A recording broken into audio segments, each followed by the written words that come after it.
ರಾಜ್ಯ work board 2024 ಚುನಾವಣೆಗೆ ಕ್ಷಣಗಣನೆ ಪ್ರಾರಂಭವಾಗಿದೆ. ಬಿರುಸಿನ ಮತ ಪ್ರಚಾರ ಕೂಡ ನಡೀತಾ ಇದೆ. ಈ ಚುನಾವಣೆಯಲ್ಲಿ 6 ಅಭ್ಯರ್ಥಿಗಳು ಸ್ಪರ್ಧಿಸಲಿದ್ದಾರೆ. ಈ ಚುನಾವಣೆಯಲ್ಲಿ 3 ಅಭ್ಯರ್ಥಿ ಬಹಳ ಪ್ರಬಲವಾಗಿದ್ದಾರೆ. ಗೇಸುದರಾಜ್, ಬಂದೆ ನವಾಜ್ ಸಜ್ಜದ, ನಶೀನ್ ಸೈಯದ್, ಮೊಹಮ್ಮದ್ ಆಲ್ ಅಲಿ ಹುಸೇನಿ ಇವರು ಬಹಳ ಅನುಭವಸ್ಥ ಅಭ್ಯರ್ಥಿಗಳಾಗಿರುವುದು ವಿಶೇಷ. ಎರಡನೇ ಅಭ್ಯರ್ಥಿ ವರ್ಕ್ ಬೋರ್ಡ್ ಮಾಜಿ ಅಧ್ಯಕ್ಷರಾದ ಅನ್ವರ್ ಬಾಷಾ. ಮೂರನೇ ಅಭ್ಯರ್ಥಿ ಸರ್ವರ್ ಬೇಗ್. ಇವರು ಯಂಗ್ ಅಂಡ್ ಎನರ್ಜೆಟಿಕ್. ಇವರು ಹೊಸ ಮುಖ ಅನ್ನೋದು ವಿಶೇಷ. ಆದರೆ ವಕ್ಫ್ ಸಚಿವ ಜಮೀರ್ ಅಹಮದ್ ಖಾನ್ ಅವರ ಆಪ್ತರೆಂದು ಗುರುತಿಸಿಕೊಂಡಿದ್ದಾರೆ. ಯುವ ಅಭ್ಯರ್ಥಿ ಸರ್ವರ್ ಬೇಗ್ ಅವರನ್ನ ಜಮೀರ್ ಅಹಮದ್ ಖಾನ್ ರವರೇ ಕಣಕ್ಕಿಳಿಸಿದ್ದಾರೆ.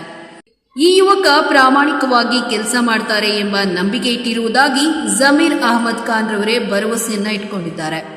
ಜನರ ಸೇವೆ ಹಾಗೂ ಸಮುದಾಯಕ್ಕೆ ಆಗಬೇಕಾದ ಎಲ್ಲ ಕೆಲಸ ಕಾರ್ಯಗಳನ್ನ ಮಾಡಿಕೊಡುವುದಾಗಿ ಸರ್ವರ್ ಬೇಗ್ ರವರು ಭರವಸೆಯನ್ನ ನೀಡಿದ್ದಾರೆ. ಈ ಚುನಾವಣೆಯಲ್ಲಿ ಜನ ಕೈ ಹಿಡಿದ್ರೆ ನಾನು ಕರ್ನಾಟಕ ವಕ್ಫ್ ಆಸ್ತಿಯಲ್ಲಿರುವ ಜಾಗದಲ್ಲಿ ಉಚಿತ ಆಸ್ಪತ್ರೆ ನಿರ್ಮಿಸಿಕೊಡುವುದಾಗಿ ಆಶ್ವಾಸನೆಯನ್ನ ನೀಡಿದ್ದಾರೆ. ಜೊತೆಗೆ ಶಿಕ್ಷಣಕ್ಕೆ ಹೆಚ್ಚಿನ ಆದ್ಯತೆ ನೀಡುತ್ತೇನೆ, ಪದವಿ ಕಾಲೇಜು ಹಾಗೂ ಸಮಾಜಕ್ಕೆ ಬೇಕಾಗಿರುವ ಇತರೆ ಕೆಲಸ ಕಾರ್ಯಗಳನ್ನು ಪ್ರಾಮಾಣಿಕವಾಗಿ ಮಾಡ್ತೇನೆ ಅಂತ ಭರವಸೆಯನ್ನ ನೀಡಿದ್ದಾರೆ. ಭ್ರಷ್ಟಾಚಾರ ತೊಡೆದು ಹಾಕಲು ಶತಪ್ರಯತ್ನ ಮಾಡ್ತೇನೆ. ಹಾಗಾಗಿ ದಯವಿಟ್ಟು ತಮ್ಮ ಅಮೂಲ್ಯ ಮತವನ್ನ ನನಗೆ ಕೊಟ್ಟು ನನ್ನನ್ನು ಜಯಶೀಲರನ್ನಾಗಿ ಮಾಡಿ ಅಂತ ಸರ್ವರ್ ಬೇಗ್ ರವರು ಮನವಿಯನ್ನ ಮಾಡಿಕೊಳ್ತಿದ್ದಾರೆ. ಹೊಸ ಮುಖವೆಂದು ಚಿಂತಿಸಬೇಡಿ, ನಿಮ್ಮ ಮನೆಯ ಹುಡುಗನಂತೆ ಎಲ್ಲ ಕೆಲಸ ಮಾಡಿಕೊಡುವೆ, ಒಂದು ಚಾನ್ಸ್ ಕೊಟ್ಟು ನೋಡಿ ಅಂತ ಜನತೆಯನ್ನ ಕೋರ್ಕೊಂಡಿದ್ದಾರೆ. बिस्मिल्लाहिर्रहमानिर्रहीम, अस्सलाम वालेकुम वरहमतुल्लाहि वबरकातुहू।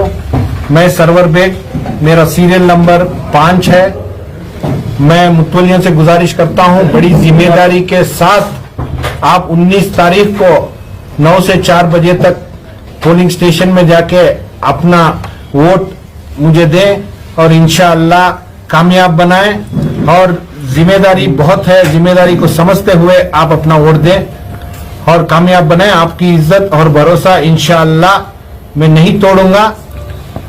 कामयाब बनके काम करके आपकी इज्जत और मैं बढ़ाऊंगा।